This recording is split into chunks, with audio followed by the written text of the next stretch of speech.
नमस्कार दोस्तों, स्वागत है आपका मेरे चैनल पे। दोस्तों आज हम बात करेंगे उन राफेल फाइटर जेट के बारे में जो इंडिया आएंगे और इंडियन राफेल के साथ में राजस्थान में प्रैक्टिस करेंगे, एक वार गेम का हिस्सा बनेंगे। तो चलिए दोस्तों शुरू करते हैं। तो दोस्तों फ्रेंच एयरफोर्स के 4 राफेल फाइटर जेट इसी मंथ जॉइंट एक्सरसाइज करने के लिए इंडियन एयरफोर्स की गोल्डन एरो स्क्वाड्रन के साथ में इंडिया आएंगे। ये वही स्क्वाड्रन है जिसे लास्ट ईयर सितंबर मंथ के अंदर हमने राफेल फाइटर जेट दिए थे और आगे भी राफेल फाइटर जेट का इंडक्शन इसी स्क्वाड्रन के अंदर हो रहा है। और दोस्तों ये जो एक्सरसाइज होनी है इसका समय 19 से 25 जनवरी के बीच में रखा गया है और ये राजस्थान के रेगिस्तान के अंदर होगी। और दोस्तों फ्रेंच एयरफोर्स के ये 4 राफेल जब इंडिया आएंगे तो इनके साथ में एयरबस का A330 multi role tanker transport aircraft भी होगा एरियल रिफ्यूलिंग के लिए। और साथ ही ये चारों राफेल फाइटर जेट इंडिया आने से पहले ऑस्ट्रेलियन एयरफोर्स के साथ में भी एक जॉइंट एक्सरसाइज के अंदर हिस्सा लेंगे। इस वार गेम का नाम एक्सरसाइज स्काईरोस रखा गया है और ये राजस्थान के पोखरण के एयरफोर्स फायरिंग रेंज के अंदर होगी।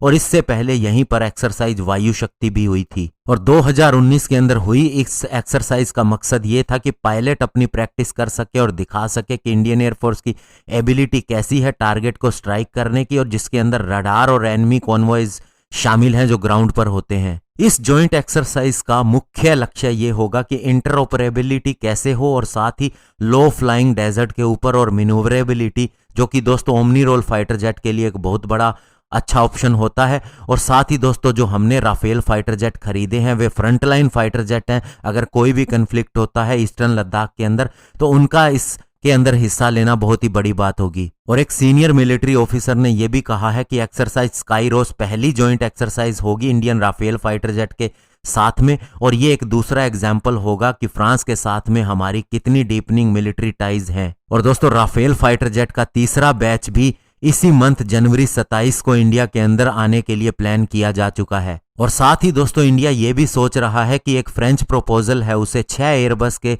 330 multi role transport tanker aircraft के लिए, जो गवर्नमेंट टू गवर्नमेंट डील के आधार पर हो सकता है इंडियन एयरफोर्स की कैपेबिलिटी को बढ़ाने के लिए। और दोस्तों ये मिड एयर रिफ्यूलर बदले जा सकते हैं एक टैंकर के रूप में, ट्रांसपोर्ट या फिर एयर एम्बुलेंस के रूप में, या फिर तीनों रोल के अंदर एक साथ में इस्तेमाल किया जा सकता है। और ये 260 पर्सनल को ट्रांसपोर्ट भी कर सकते हैं और एक फ्यूल का कैबिन भी हो सकते हैं। और दोस्तों ये रिफ्यूलर हमारे फाइटर जेट की रेंज को काफी हद तक बढ़ा सकते हैं, चाहे वह सुखोई 30 MKI हो या फिर राफेल फाइटर जेट हो। अगर ये पोर्ट ब्लेयर से फ्लाई करते हैं और ये सीधे सुंदा, लोम्बार्ड और मलक्का स्ट्रेट तक बिना किसी हिचक के घूम सकते हैं। और इसके अलावा दोस्तों फ्रांस हमारा बहुत बड़ा मित्र देश है। अगर इंडो पैसिफिक की बात करें तो यहाँ पर 1.5 मिलियन फ्रेंच सिटीजन रहते हैं आइसलैंड टेरिटरीज के अंदर। और साथ ही हर एक मौके पे फ्रांस ने हमारा सपोर्ट किया है, चाहे वो गलवान क्लैश हो, चाइना के साथ कोई अन्य क्लैश हो, फ्रांस ने हमेशा ही हमारे पक्ष में बयान दिया है। और आपको बता दें दोस्तों 1998 के अंदर